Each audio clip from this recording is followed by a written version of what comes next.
once said that you like to make an audience scream through technical means.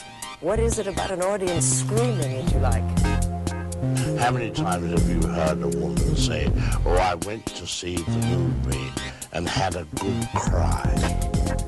That's true. They do. You know, what is a good cry?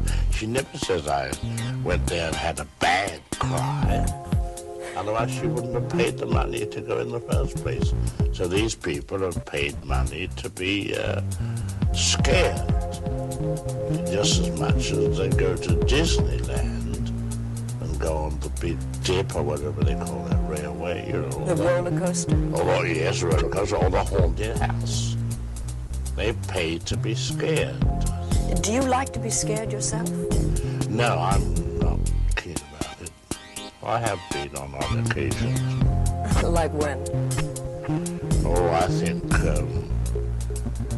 I was driving with my wife to Dubrovnik in the middle of the night, and we were on a ledge, on a mountain ledge, 8,000 feet up.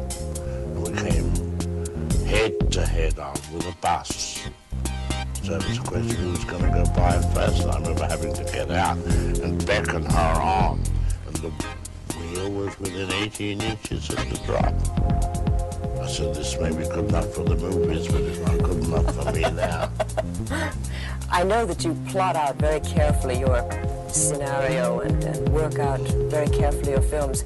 Does it ever happen then that the actors get in the way of this, that you have trouble with them? Method actors do. You do? Well, method actors are like children. They're all right for the theatre, but they're a little problem with films, especially where cutting is involved. If you remember a film I made years ago called Rear Window, which was all from the point of view of one man, James Stewart, sitting in a window. Well, he had to look. Then I had to cut to what he saw, then cut back to his reaction. Now, what I was really doing was showing a mental process of the man by means of pictures, by what he saw. And supposing he said, well, I don't feel I would look that way. Well, how can the film be constructed on those lines? I had it with that actor who's now dead, called Montgomery Clift. He was a method actor. And you had difficulty with him?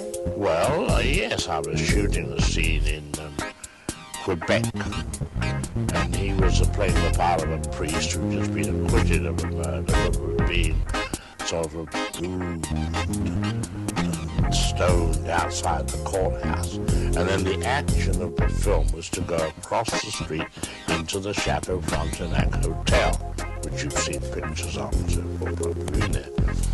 Well, I wanted him to look up to the crowd and up to the people leaning out of the window.